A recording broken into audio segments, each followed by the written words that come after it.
Boa noite para você.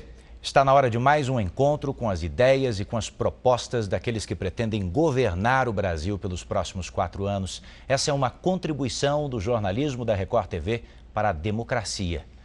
E para essa entrevista ao vivo, a repórter especial do Jornal da Record em Brasília, Cristina Lemos, e eu recebemos hoje o candidato do Podemos, Álvaro Dias. Candidato, as entrevistas sempre têm 15 minutos e ao final o senhor tem mais 1 minuto para suas considerações finais. Então, muito obrigado pela presença. Boa noite para o senhor. Boa noite, muito obrigado. Vamos falar do Brasil. Vamos falar um pouquinho sobre a sua trajetória também, porque o senhor passou os últimos quase 50 anos ocupando cargos públicos. Um atrás do outro. Inclusive já tentou se candidatar à presidência da República lá atrás, em 89, mas não chegou a passar pelas prévias do partido, vencer as prévias do partido. Eu queria entender com isso como o senhor pode querer representar uma renovação na política. Porque eu sempre fui um contestador, e vou explicar. Eu sempre combati esse sistema. E hoje creio que tenho mais responsabilidade e dever de substituí-lo, a nossa proposta com a refundação da República, porque eu conheci esse monstro nas suas entranhas. Eu digo que sempre fui contestador, sempre estive inquieto, desconfortável, indignado, revoltado, tanto é que mudei várias vezes de siglas, né? Exatamente buscando um espaço onde eu pudesse respirar melhor para atuar politicamente. Eu fui governo apenas 4 anos, quando governei o Paraná, e depois 7 meses no segundo mandato do presidente Fernando Henrique Cardoso. Sempre fui oposição, exatamente porque contestando um sistema com o qual eu não podia compactuar.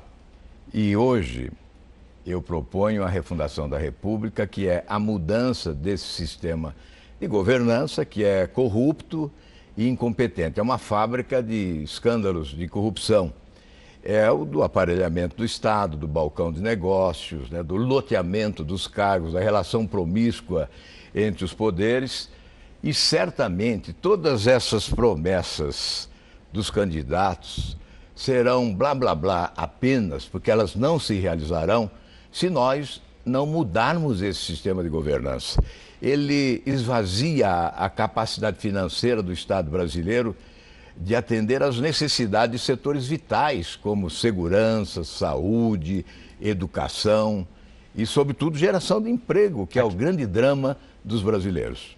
Senador, desculpe, candidato, o senhor frequentemente repete que vai convidar o juiz Sérgio Moro para ser ministro da Justiça. O senhor foi muito criticado por isso, foi chamado de oportunista. E aí o juiz Sérgio Moro soltou uma nota esclarecendo que estava fora do processo, da questão eleitoral. Muito bem, eu pergunto ao senhor, vale tudo numa eleição? O senhor se arrepende de ter feito essa citação? O senhor não pegou uma carona na popularidade do juiz? Aliás, Cristina, eu gostaria que na política fosse como no cinema, né?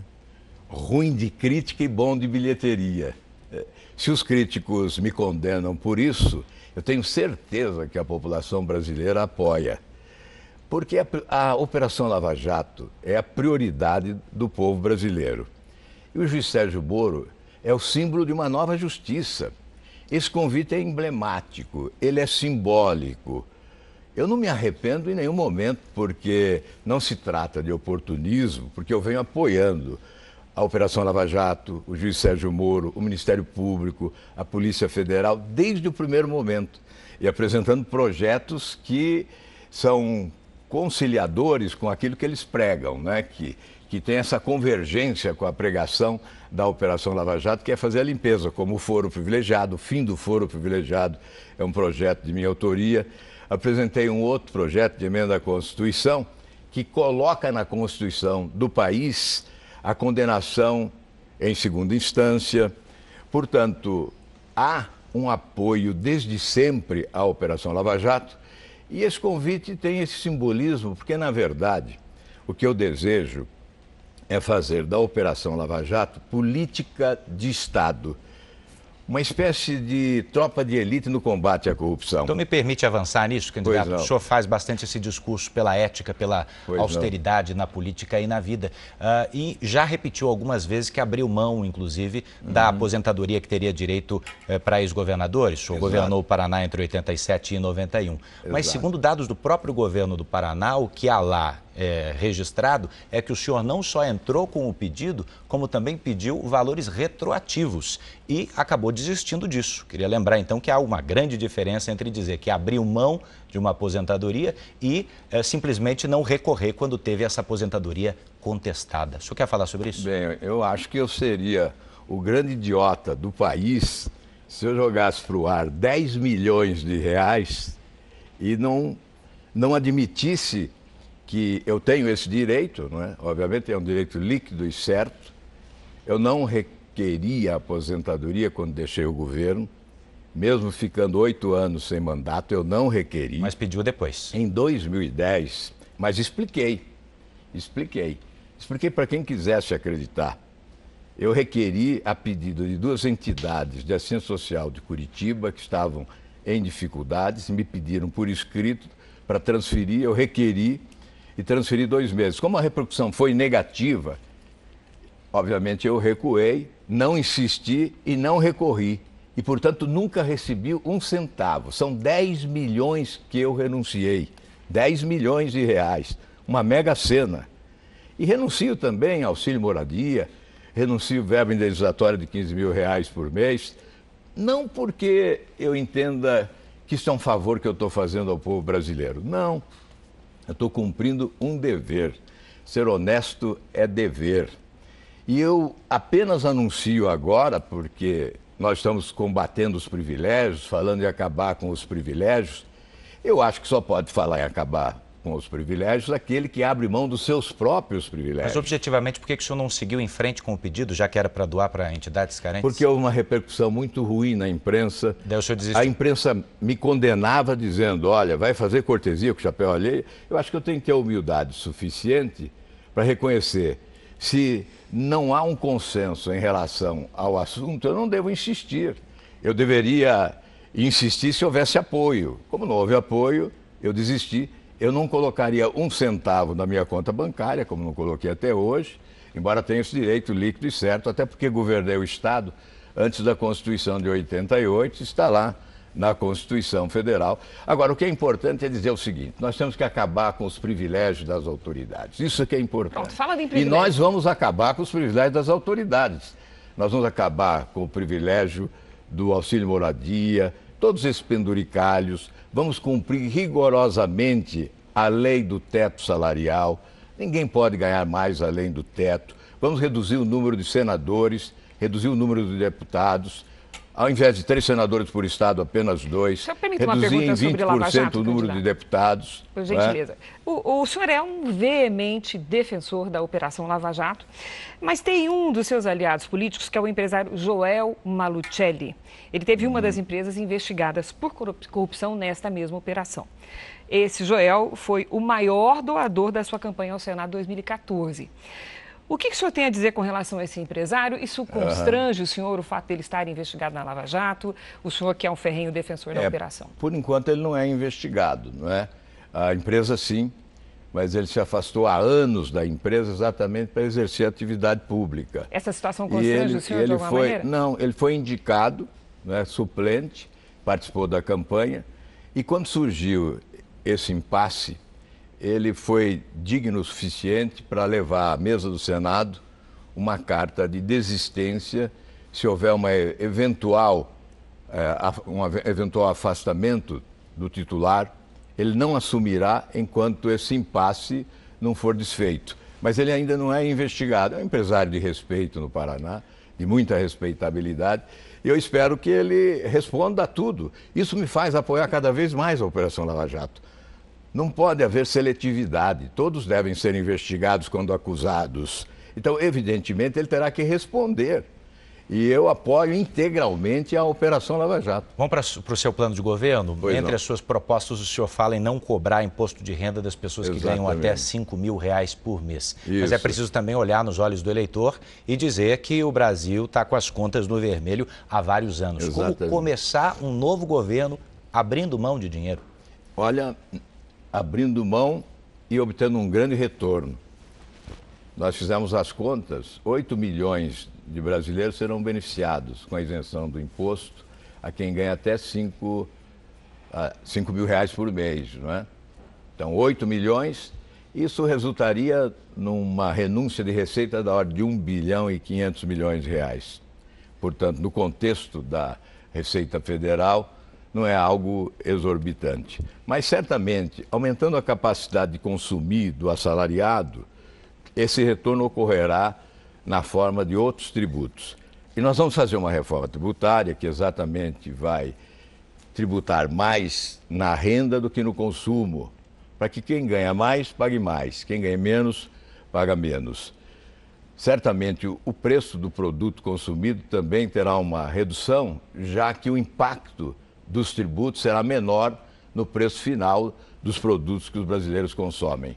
Além dessa isenção, vamos também isentar o imposto dos medicamentos genéricos, exatamente para atender a camada mais pobre da população.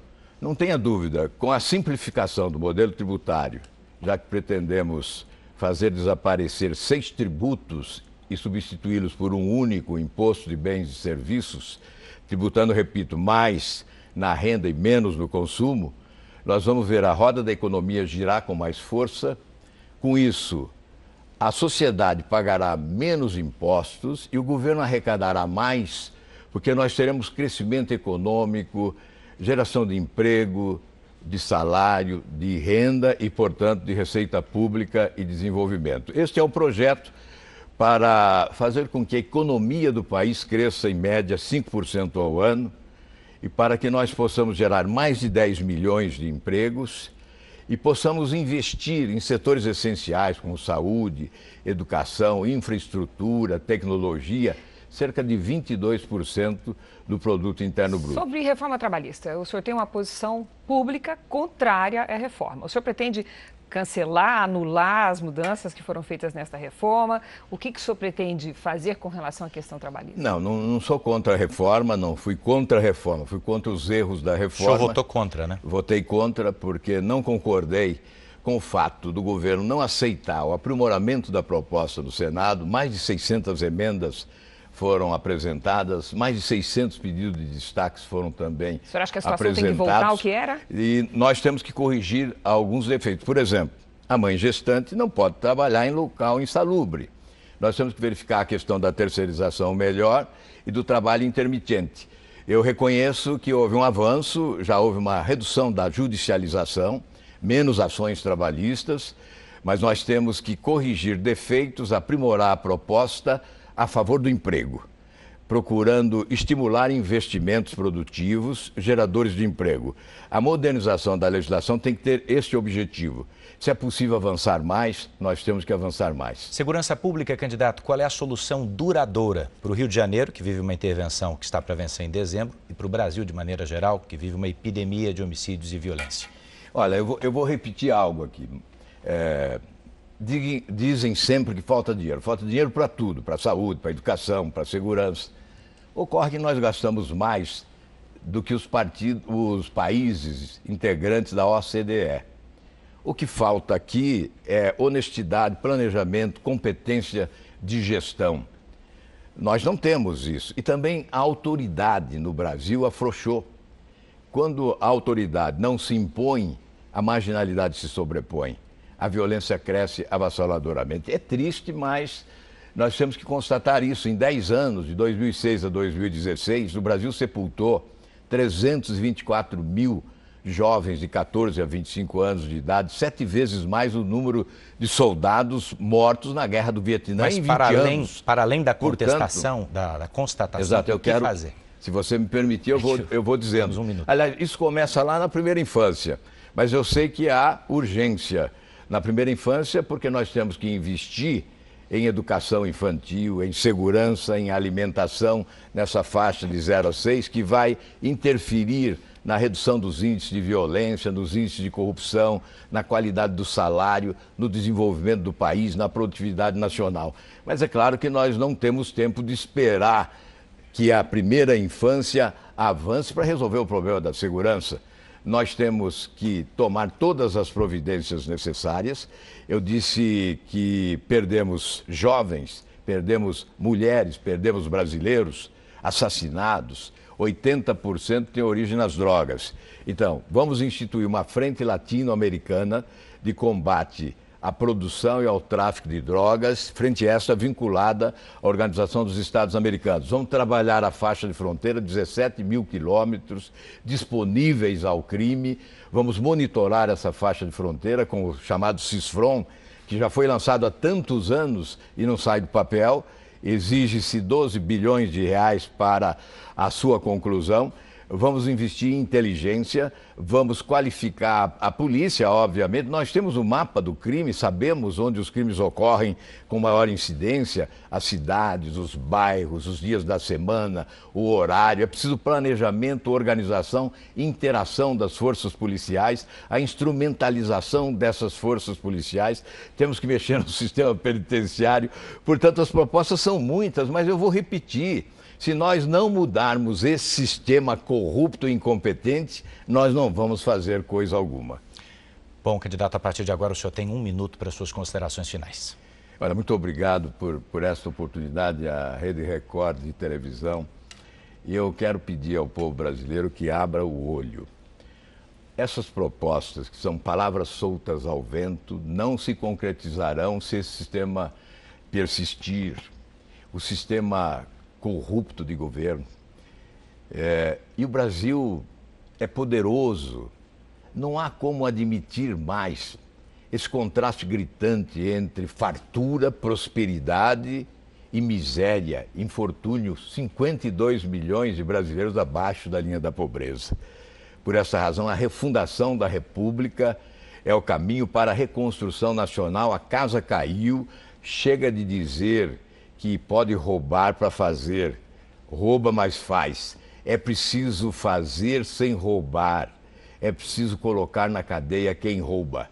E é possível fazer assim, e nós pretendemos fazer dessa forma, porque acreditamos, temos fé na vida, fé em Deus, e vamos tentar mudar esse país para valer. Mais uma vez, obrigado pela participação aqui na nossa série de entrevistas. Eu quero lembrar a você que, se quiser rever ou então compartilhar essa entrevista na íntegra, basta ir lá no Play Plus, a nova plataforma do Grupo Record. Na segunda-feira, às 7 da noite, nós voltamos com mais um candidato. Você segue agora com as notícias da sua cidade e a gente se vê logo mais no Jornal da Record. Até lá.